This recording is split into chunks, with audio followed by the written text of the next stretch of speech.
Praise the lord. మన ప్రభు అయిన యేసుక్రీస్తు నామంలో అందరికీ కూడా నా హృదయపూర్వకమైన వందనాలు. ప్రియులారా, ఈరోజు ఇరుకు ద్వారమున ప్రవేశింప పోరాడడం గురించి కొన్ని విషయాలు నేర్చుకుందాం.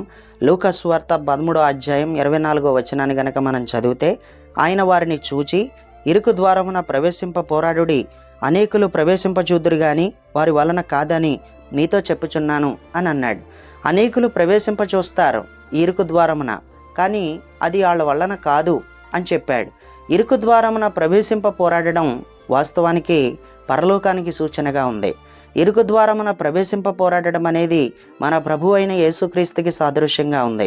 ఇరుకు ద్వారమున ప్రవేశింప పోరాడడం అనేది నిత్య జీవమునకు సాదృశ్యంగా ఉంది. కాబట్టి అనేకులు ప్రవేశింపచూదురు కానీ అది వారి వలన కాదు అని ఈ ఇరుకు ద్వారమున ప్రవేశింప పోరాడడంలో మీరు గట్టిగా ప్రయత్నం చేయండి అన్నట్టుగా యేసయ్య చెప్తున్నట్టుగా మనం చూస్తాం. ప్రియులరా, ఇరుకు ద్వారమున ప్రవేశింప పోరాడడం వాస్తవానికి చిన్న విషయం అయితే కాదు. అది దాని విషయంలో నీ కోరికలు చంపుకోవాలి, దాని విషయంలో నీ ఆలోచనలన్నీ కూడా చంపుకోవాలి, నీ ఇష్టాలను చంపుకోవాలి. నీకు ఏదీ ప్రియమైనదిగా ఉండకూడదు, దేవుడు తప్ప నీకు ఏదీ ప్రియమైనదిగా ఉండకూడదు. నీ వస్తువులు నీకు ప్రియమైనవిగా ఉండకూడదు, నీ ధనము నీకు ప్రియమైనదిగా ఉండకూడదు, నీ ఆస్తి నీకు ప్రియమైనదిగా ఉండకూడదు, నీ భార్య నీకు ప్రియమైనదిగా ఉండకూడదు, నీ పిల్లలు కూడా ఆయన కంటే ఎక్కువగా ప్రియమైనవిగా ఏవీ ఉండకూడదని చెప్పి దీని ఉద్దేశం. ఇరుకు ద్వారమున ప్రవేశింప పోరాడడం అంటే అంత చిన్న విషయం కాదని నీకు జ్ఞాపకం చేస్తున్నాను. ఎందుకు అంటే వాక్య భాగంలో నుంచి మనం ఒక మాటను చదువుకుంటే, యేసుక్రీస్తు ప్రభు వారి దగ్గరికి ఒక యవనస్తుడు వచ్చి ఏం మాట్లాడుతున్నాడో మనం చూస్తే, మత్తయి సువార్త 19వ అధ్యాయం 16వ వచనాన్ని చదివితే, ఇదిగో ఒకడు ఆయన యొద్దకు వచ్చి, బోధకుడా, నిత్య జీవం పొందుటకు నేను ఏ మంచి కార్యం చేయవలెనని ఆయనను అడిగాను అని రాసుంది. నేను నిత్య జీవం పొందాలనుకుంటున్నాను, నిత్య జీవం పొందటానికి నేను ఏ మంచి కార్యం చేయాలి చెప్పు, నేను చేస్తాను అన్నట్టుగా ఆ యవనస్తుడు ఆయన దగ్గరకు వచ్చి మాట్లాడుతున్నప్పుడు, ఆ యవనస్తుడు మాట్లాడిన మాటకే ఆయన ప్రత్యుత్తరం ఇచ్చారు. మత్తయి సువార్త 19:21 చదివితే, అందుకు యేసు, నీవు పరిపూర్ణుడు వగుటకు కోరిన ఎడల పోయి నీ ఆస్తిని అమ్మి బేదలకిమ్ము, అప్పుడు పరలోకమందు నీకు ధనము కలుగును, నీవు వచ్చి నన్ను వెంబడించమని అతనితో చెప్పాను. నీ ఆస్తిని అమ్మి బేదలకిమ్ము, అప్పుడు వచ్చి నువ్వు నన్ను వెంబడించు అన్నాడు. ఇప్పుడు నిత్యరాజ్యంలోనికి ప్రవేశించడానికి ఏ మంచి కార్యం చెయ్యాలి అని అడిగితే, ఈ భూమి మీద ఉన్న తన ఆస్తిని అమ్మి బేదలకి పంచిపెట్టేసి బేదలకు ఇచ్చేసి వచ్చి నన్ను వెంబడించి అంటున్నాడు. వాస్తవానికి పరలోకాన్ని అడ్డుకునేది అనగా నువ్వు ఇరుకు ద్వారమున ప్రవేశింప పోరాడడంలో వెనకబడిపోవడానికి నీ ఆస్తి నీకు అడ్డైపోతుందని ఇక్కడ మనకు అర్థమవుతుంది. నీ పలుకుబడి నీకు ఖచ్చితంగా అడ్డైపోతుంది, నీ దగ్గర ఉన్న ధనమే ఖచ్చితంగా నీకు అడ్డైపోతుంది. దేవుని కంటే ఎక్కువగా దేనినైతే ప్రియమైనదిగా ఎంచుతున్నావో అది ఇరుకు ద్వారమున ప్రవేశింప పోరాడటానికి చాలా అడ్డుగా నిలిచి ఉందని మనకు అర్థమవుతుంది. ఇక్కడ మనం చూస్తే ఆ యవనస్తుడు అడిగినటువంటి మాటకే యేసయ్య చెప్తున్నటువంటి సమాధానానికి మనం చూస్తే, నీ ఆస్తిని అమ్మి బేదలకు పంచిపెట్టి అప్పుడు వచ్చి నన్ను వెంబడించు అన్నాడు. పరలోకం ప్రవేశించడం అనేది అంత చిన్న విషయం కాదు, అది ఇరుకు ద్వారమున ప్రవేశింప పోరాడడమే. కాబట్టి మన దృష్టికి ఏది మనకి ప్రియమైనదిగా ఉండకూడదో అని చెప్పి నేను నీకు స్పష్టంగా జ్ఞాపకం చేస్తున్నాను. ఆ యవనస్తుడు ఎంతో దుఃఖపడుతూ వెళ్ళిపోయాడండి. ఆ యవనస్తుడు ఎంతో బాధపడుతూ వెళ్ళిపోయాడు. నిత్య జీవం పొందటానికి నేను ఏ మంచి కార్యం చేయాలి అంటే ఈయన ఆస్తి కోసం మాట్లాడతాడేటి అని అనుకున్నాడు. ఈ భూమి మీద కూడా యేసుక్రీస్తు ప్రభు వారిని ఎందరో అపార్థం చేసుకుంటున్నారు. ఆస్తి కలిగిన వాళ్ళు దేవుడి రాజ్యంలో ప్రవేశించలేరని చెప్పాడు. ఆయన ఆ మాటను పట్టుకుని ఎంతో అపార్థం చేసుకునే వాళ్ళు కూడా ఉన్నారు. అయితే ఒకసారి ఆ మాటను చదువుదాం. మత్తయి సువార్త 19:24 చదివితే, ఇదిగాక ధనవంతుడు పరలోక రాజ్యంలో ప్రవేశించుట కంటే సూది బెజ్జములో ఒంటె దూరుట సులభమని మీతో చెప్పుచున్నాను అన్నాడు. అంటే ధనవంతులు ఎవరో కూడా పరలోక రాజ్యంలో ప్రవేశించలేరా అని అడిగితే, పరలోక రాజ్యంలో ఎందుకు ప్రవేశించలేరు? ఎందరో ధనవంతులు ఉన్నారు, అందరినీ రక్షించడానికే వచ్చాడు దేవుడు. కానీ ధనవంతులైనటువంటి వారు పరలోక రాజ్యంలో ప్రవేశించడం చాలా దుర్లభం, అది చాలా కష్టమని అంటున్నాడు ఏంటి అని అడిగితే, ఈ ధనానికి సంబంధించిన ఆలోచనలతో ఉన్నవారు కానీ, ఈ ఆస్తికి సంబంధించిన ఆలోచనలతో ఉన్నవారు కానీ, లేక ధనాన్ని కలిగిన వారు కానీ, ఆస్తిని కలిగిన వారు కానీ తమ దృష్టిని దేవుడి మీద కాక దాని మీదే పెడతారని, ఆస్తి మీద పెడుతున్నప్పుడు వాటినే ఎక్కువగా ప్రేమిస్తున్నట్టుగా మనకి కనపడతా ఉంటుంది. కాబట్టి ఇరుకు ద్వారమున ప్రవేశింప పోరాడడమే దేవునికి మాత్రమే ఇష్టమయ్యే వారిగా మనం బ్రతకడం, ఆయనకి ఇష్టం కానివి మనం విడిచిపెట్టడమే ఇరుకు ద్వారమున ప్రవేశింప పోరాడడం అని చెప్పి ఈరోజు మనం ఈ వాక్యాన్ని బట్టి ఇరుకు ద్వారమున ప్రవేశింప పోరాడడం అంటే ఇదేనా అని మనకు అర్థమవుతుంది. ఇదే వాస్తవానికి నీ దృష్టి కానీ నీ ధ్యాస కానీ నీకు ఏది కూడా ప్రియమైనదిగా ఉండకపోవడమే నువ్వు ఇరుకు ద్వారమున ప్రవేశింప పోరాడడం. ఎందుకంటే ఇహలోక యోగ్యతలను బట్టి నీకు పరలోకంలో ప్రవేశం ఉండదు. ఈ భూమి మీద నీకు ఇహలోక యోగ్యతలను బట్టి ఎక్కడికి వెళ్ళినా ప్రవేశం ఉండొచ్చు, కానీ పరలోకానికి నీకు ప్రవేశం ఉండదని చెప్పేసి రాశాడు. నీకు ఎన్ని ఉన్నా ఏమున్నా కానీ నువ్వు ఏమీ లేనట్టుగా ఉంటేనే నీకు నిత్య రాజ్యంలో చోటు ఉంటుంది, పరలోక రాజ్యంలో నీకు చోటు ఉంటుందని చెప్పి నీకు స్పష్టంగా ఆయన జ్ఞాపకం చేస్తూ ఉన్నాడు. ఈ భూమి మీద నీకు ఎన్ని పలుకుబడులున్నా వేస్టే, నీకు ఎన్ని ఆస్తిపాస్తులున్నా వేస్టే. ధనము కలిగినటువంటి వాడు, ఆస్తి కలిగినటువంటి వాడు, వాడి దృష్టి దాని మీద ఉంటుంది కనుక వాడు తగ్గడు అనే ఉద్దేశంతో యేసుక్రీస్తు ప్రభువారు ఈ మాట చెప్తున్నాడు. కొరింథీయులకు రాసినటువంటి 2వ పత్రిక 6వ అధ్యాయం 10వ వచనంలో ఏం చెబుతున్నాడో ఒకసారి చూస్తే, ఏమీ లేనివారమైనట్లుండియు సమస్తమును కలిగిన వారము అని పౌలు గారు చెప్తున్నాడు. ఏమీ లేనివారమైనట్లుండియు సమస్తమును కలిగిన వారం. ఈరోజు నీకు ఎంతో సమస్తం ఉంది, ఈ భూమి మీద సమస్తం ఉంది, కానీ ఎన్నున్నా నువ్వు తగ్గాలి. అంటే నువ్వు ఏమి కలిగి ఉన్నా సరే ఏమీ లేనట్టు ఉండడం వాస్తవానికి నీ దృష్టి అంతా కూడా దేవుని మీద ఉండడంగా మనం చూడగలుగుతాం. నిజంగా దేవుని మీద తన దృష్టి నిలుపుకున్నవాడు, ఈ భూమి మీద ఏదీ శాశ్వతం కాదు అనుకున్నవాడు, పరలోక రాజ్యంలో యుగయుగములో ఆయనతో కూడా నేను ఏలతాను అనుకున్నవాడు మాత్రం ఈ భూమి మీద ఎన్నున్నా ఏమున్నా కానీ వాడి దృష్టి మాత్రం వాని మీద ఉండదు. వాడు నిశ్చయముగా పరలోకం మీద వాని దృష్టి ఉన్నప్పుడు వాని గురి అంతా కూడా పరలోకానికి సంబంధించిన గురి కాబట్టి దేవునినే ప్రియమైన వానిగా చేసుకుంటాడని చెప్పడానికి ఏమాత్రం కూడా సందేహం లేదు. కొరింథీయులకు రాసినటువంటి 1వ పత్రిక 7వ అధ్యాయం 29-30 వచనాలు చదివితే, ఇక మీదట భార్యలు కలిగిన వారు భార్యలు లేనట్టును, ఏడ్చువారు ఏడవనట్టును, సంతోషపడువారు సంతోషపడనట్టును, కొనువారు తాము కొనినది తమది కానట్టును, ఈ లోకము అనుభవించువారు అమితముగా అనుభవింపనట్టును ఉండవలెను. ఏమున్నా సరే ఏమీ లేనట్టు బ్రతకాలంట. అన్నీ ఉండి కూడా ఏమీ లేనట్టు, ఏమీ లేకపోయినా సరే అన్నీ ఉన్నట్టు నువ్వు బ్రతకడమే ఇరుకు ద్వారంతో ప్రవేశింప పోరాడటం. అయితే అన్ని విషయాలలో కూడా నువ్వు తగ్గి ఉండడం కూడా ఇరుకు ద్వారమున ప్రవేశింప పోరాడడం. ఈ 3 కారణాలే కదా నువ్వు ఇరుకు ద్వారమున ప్రవేశింప పోరాడకుండా చేసేవి. ఎన్నున్నా ఏమున్నా ఏమీ లేనట్టు ఉండకపోవడం, దేవునిని మాత్రమే ప్రియమైన వానిగా ఎంచుకోకపోవడం, ఆ తర్వాత ఏ విషయంలోనూ కూడా వెనక్కి తగ్గకపోవడం.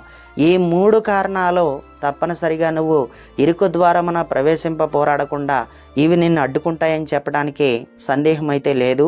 బైబిల్ గ్రంథంలో గొప్ప గొప్ప వాళ్ళే తగ్గించుకుంటున్నారు. ఏమీ లేని నీవు నేను ఎంత అణిగి ఉండాలంటే దేవుని బలిష్టమైన చేతి కింద మనం ఎంత అణిగి ఉండవలసిన వారమై ఉన్నామో, కానీ ఏమీ లేకపోయినా విరుచుకు పడుతున్నాం, చాలా గర్వంగా ప్రవర్తిస్తున్నాం. ఎక్కడా తగ్గేదే కనపడతలేదు మన జీవితంలో.